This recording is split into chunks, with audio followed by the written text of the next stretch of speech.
Uh, as a chef and an author and with deep roots in Kerala, monsoon to me means more than just a season. It's ritual, it's rhythm, it's flavors, all rolled into one. Today we'll take a journey into Kerala during the monsoons. But before that, let's whet our appetites a little. We'll just have a tasting session. I would like volunteers who would like to come up, taste the food, and let us know what it is. And I think as a gift, you will have a book of mine, Feast on a Leaf. So could I call up anyone who would like to come up?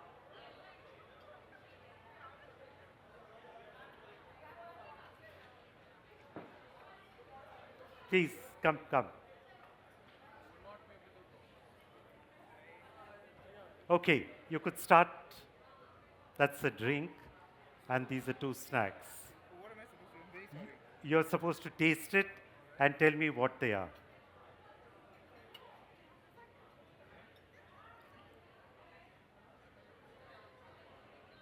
This coconut. Okay?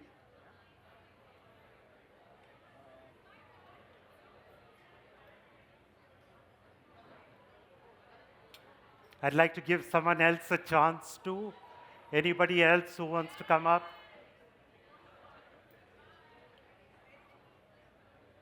You could just tell me. Yeah.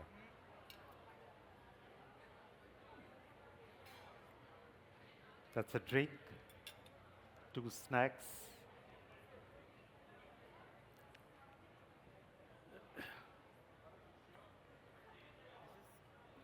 You could tell me. Basin, right? I mean, Yeah, what's the dish called? it's Gujarati, that's what I know. Could you give me the name? Okay, next, you can try this. Okay.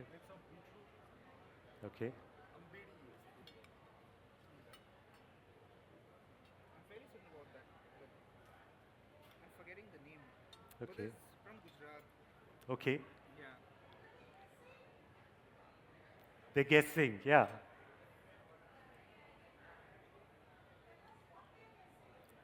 Yeah, okay. He has said that that is kokum. He says this is something from Gujarat. He has tasted basin, and now we are on to the third dish. That's kanvi, you say. No, not Kanri. Okay, he says not kanvi. There's a name Okay, next. What is this? this is chicken. Chicken 65. Chicken 65. Okay, he says two. This, I'm just. Okay, all of you are stuck on the middle one. No, I just. Anybody else, please? Yeah. You get all three right, and that's it. You can try with, yeah. Okay. I cook this as well. So you know what it is. Okay. It's patra and Okay. Okay, great. So she gets all three right. Your name, please. Anika. Okay. Anika Singh. Be, I'll give you a book of mine and we're done. Okay. Thanks. You came close. You came to Gujarat, but then well. Yeah. Okay, so where rain meets the road, and you're traveling in Kerala, uh, you inevitably come across tattukadas. These are tea shops which are, covered with colorful tarpaulin. And you get incredible snacks at these tattukadas. I'm sure some of you have experienced it. You get something called a parupu vada, which is made with chana dal. You get ulli bhaji, which is onion fritter. And for those with a sweet tooth, there is what we call sugian. It's basically fritters of cooked green gram dal. And of course, the most famous of it, parampuri, which is bananas, the Kerala bananas, which are rolled in batter and fried. But along with all that, what people in Kerala drink in gallons is what is called cotton chai. And cotton chai is basically black tea which is spiced. And I must tell you, when you're driving down the highways in Kerala, you stop and have a glass of cotton chai. There's nothing like it. So coming back to Kerala and the monsoons, in Kerala the monsoons don't just arrive. They make a big announcement. Now, if you've been lucky enough, if you've been anywhere along the coast, say Kovalam, you will see towards the end of May, early June, dark clouds start forming on the horizon. This goes on for a couple of days. Couple of these clouds dart out and, you know, drop a little rain. There's lightning, thunder. That is what we call the pre-monsoon. Soon, the dark clouds on the horizon have become a formidable force, and they set out inland, and that's where the monsoon starts. For most people, it may be just monsoons could be just a respite from the heat. But for the farmer, for agriculture, it is the beginning of a new cycle. And that is exactly what happens. As a child, I remember sitting in the Tarawad, which are ancestral homes, and looking at waterlogged fields and lines of people with a sheaf of paddy in one hand and planting with the other hand. They do it in unison and move back. And that's where the paddy season begins with the monsoon. Uh, well, as children, we were allowed to jump into those fields, but we only were a hindrance there. There's also another story that unfolds during the monsoon, and that is happening in the houses. The diet of families takes a change. It becomes very light. Just like nature is cleansing outside with the monsoon, grandmothers believed that you needed to cleanse your body. So the food really was, as Ayurveda says, something craving for warmth. So they had kanji, which is a rice gruel. They had cherupayar, which is green gram dal cooked. Along with it, for something spicy, there was the rasam. And of course, there was papadam. So just like nature cleanses the outside, within houses, they cleanse themselves. And this basically was the diet for almost 2 months. Soon the paddy is ready, say by the end of August, early September, and the harvest begins. And this is when one of the grandest festivals of Kerala takes place, and that is Onam. Spread over 10 days, it cuts across all communities. And Onam is a time for celebration. After all the dieting, it's time now to celebrate.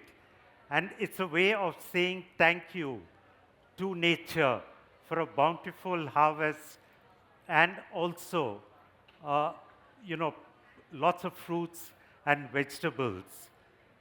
Uh, there is another story connected with Onam, and that is about Mahabali. Mahabali was a demon, a good demon, and he ruled over Kerala. People loved him, and he was very generous.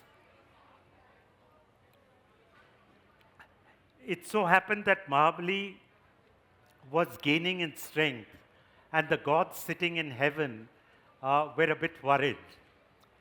And then one day, Mahabali started a yagna, and through this yagna, he hoped to conquer heaven. he already conquered earth. Uh, so the gods were really worried. And who do they go to? They go to Vishnu and tell him that, he just has to help them out. So Vishnu steps into Mahabali's yagna as a Brahmin dwarf and begging for alms.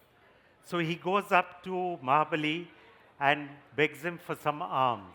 Mahabali, being very generous and never having to say no to anybody, tells him, okay, go ahead, Brahmin, ask for what you want. So the Brahmin said, I don't want anything much. I just want 3 steps of land. 1, 2, 3. That's all. He was a dwarf, a Brahmin. So Mahabali said, what's the problem? He said, that's all. The Brahmin said, yes. And so he said, okay, go ahead, take your 3 steps. Lo behold, what happens?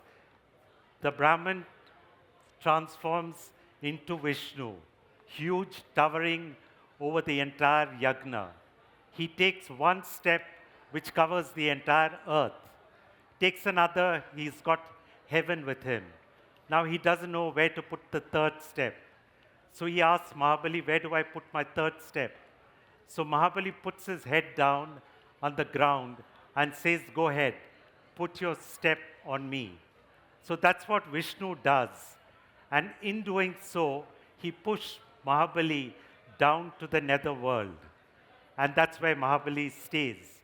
But Mahabali had one request, and Vishnu being, kind enough because Mahabali let him have his wish. Mahabali said, I just want to come back once a year to come and see my people. So Vishnu said, that's granted.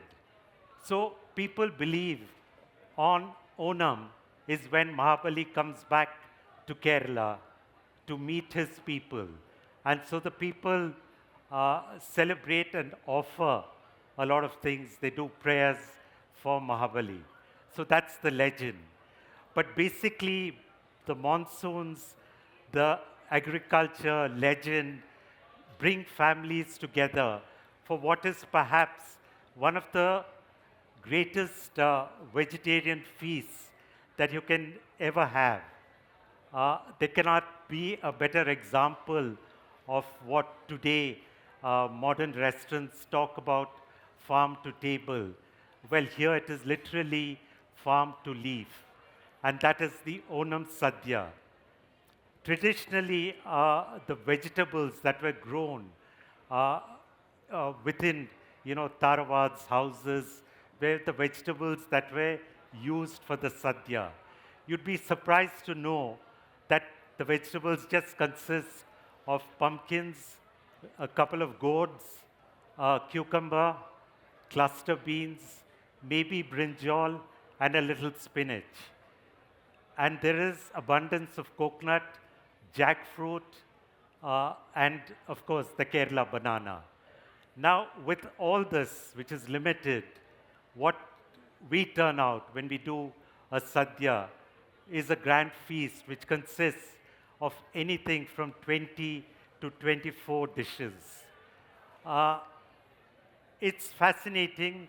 It's a great experience to be able to sit at a sadhya and eat off the leaf.